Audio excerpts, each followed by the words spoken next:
คำนับหับตอน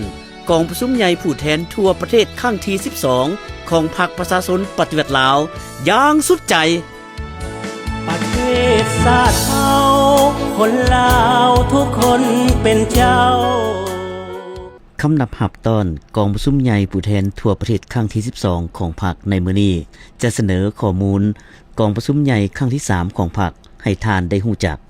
ท่านผู้ฟังแทกแพงกองประชุมใหญ่ครั้งที่3ของพรรคเป็นกองประชุมเปิดเผยทั้งการเทื่อทำอิฐต่อภายในและต่างประเทศจัดขึ้นในระหว่างวันที่27 30 เมษายน 1982อยู่นครหลวงเวียงจันทน์มีผู้แทนเข้าร่วม228สหายที่มาจากทุกขงเขตการเคลื่อนไหวและจากทุกๆแขวงที่เป็นตัวแทนให้แก่สมาชิกพรรค 35,000 สหายในทั่วประเทศมีแขกภายใน105สหายและแขกต่างประเทศ11คณะ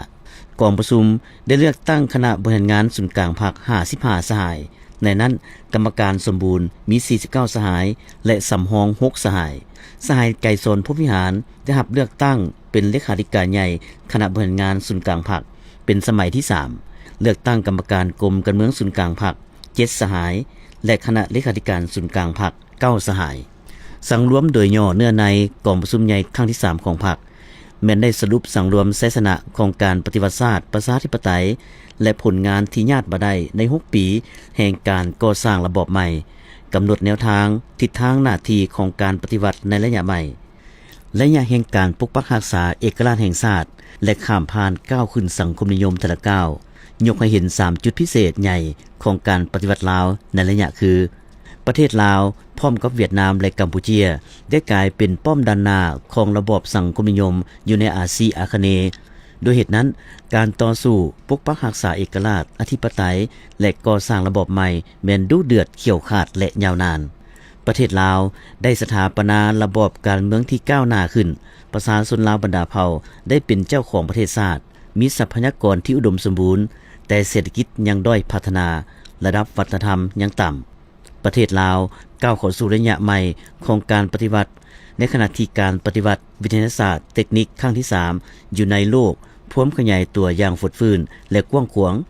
ซึ่งได้กำหนดแนวทางรวมของการปฏิวัติลาวในสมัยข้ามผ่านก้าวขึ้นสังคมนิยม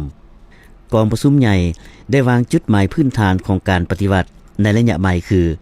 บ่ลดละในการเพิ่มทวีและบูรณะระบบเผด็จการกรรมสิทธิ์ปฏิบัติสิทธิ์เป็นเจ้าของประชาชนผู้ออกให้งานเผ่าต่างๆก่อสร้างพื้นฐานวัตถุเทคนิคอันจำเป็นของระบอบสังคมนิยมเฮ็ดให้เศรษฐกิจแห่งชาติมีพื้นฐานกสิกรรมป่าไม้อุตสาหกรรมขยายตัวก่อสร้างและบูรณะการเพาะพันธุ์แห่งการผลิตสังคมนิยมรับประกันให้บรรดาภาคส่วนเศรษฐกิจสังคมนิยมกวมฐานะครอบครองในพื้นฐานเศรษฐกิจแห่งชาติก่อสร้างและบำรุงพนักงานกรรมกรเพื่อให้มีความสามารถเพียงพอในการสร้างสรรค์พัฒนาและเป็นเจ้าประเทศชาติเป็นเจ้าสังคมสามัคคีประชาชนเผ่าต่างๆสู่ชนนำเอาเผ่าต่างๆก้าวขึ้นเทียมทันกันปองดองกันอย่างแท้จริงอยู่ในวงคณะญาติของชาติลาวเฮ็ดให้ชีวิตการเป็นอยู่ทางด้านวัตถุและวัฒนธรรมของประชาชนแต่ละเผ่าดีขึ้นกองประชุมใหญ่ได้วางนโยบายการต่างประเทศของพรรคออกคือยึดมั่นในแนวทางต่างประเทศสันติภาพเอกราชมิตรภาพเพิ่มทวีอย่างบ่หยุดยั้งความสามัคคีแบบพิเศษการร่วมมือสัมพันธ์สุหบและการร่วมมือรอบด้านกับเวียดนามและกัมพูชีไอ้น้องสามัคคีแน่นแฟ้นและร่วมมือรอบด้านกับสหภาพโซเวียตและบรรดาประเทศสังคมนิยมญาติแยงเอาการเป็นใจสนับสนุนจากบรรดาขบวนการปฏิวัติและประชาชนที่รักหอมสันติภาพและความเป็นธรรมในโลก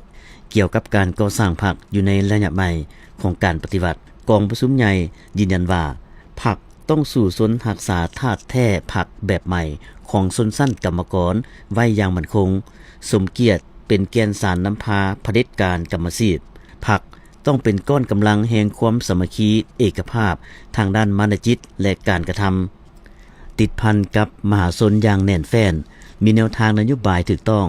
มีการจัดตั้งปลอดภัยเข้มแข็งมีทันแถวพนักงานสมาชิกพรรคที่นักแน่นทางด้านการเมืองมีความสามารถในการคุ้มครองเศรษฐกิจและคุ้มครองสังคมทิศนำในการก่อสร้างพรรคแมนก่อสร้างพรรคให้นักแน่นเข้มแข็งอย่างแท้จริงทั้ง3ด้านการเมืองแนวคิดและการจัดตั้งการก่อสร้างพรรคต้องติดพันอย่างสนิทแน่น กับขบวนการปฏิวัติของมหาชนในการปฏิบัติหน้าที่การเมืองของพรรคในแต่ละระยะการปรับปรุงและขยายพรรคต้องติดพันกับการปรับปรุงบูรณะกงจักรรัฐและตั้งมหาชนก่อสร้างและปรับปรุงการจัดตั้งของพรรคต้องสมทบกับการเสริฐสูคุณภาพของพนักงานและสมาชิกพรรคต้องรับประกันเอาผู้ที่มีมาตรฐานครบถ้วนเข้าพรรคและต้องเอาผู้ที่บ่มีมาตรฐานเพียงพอออกจากพรรค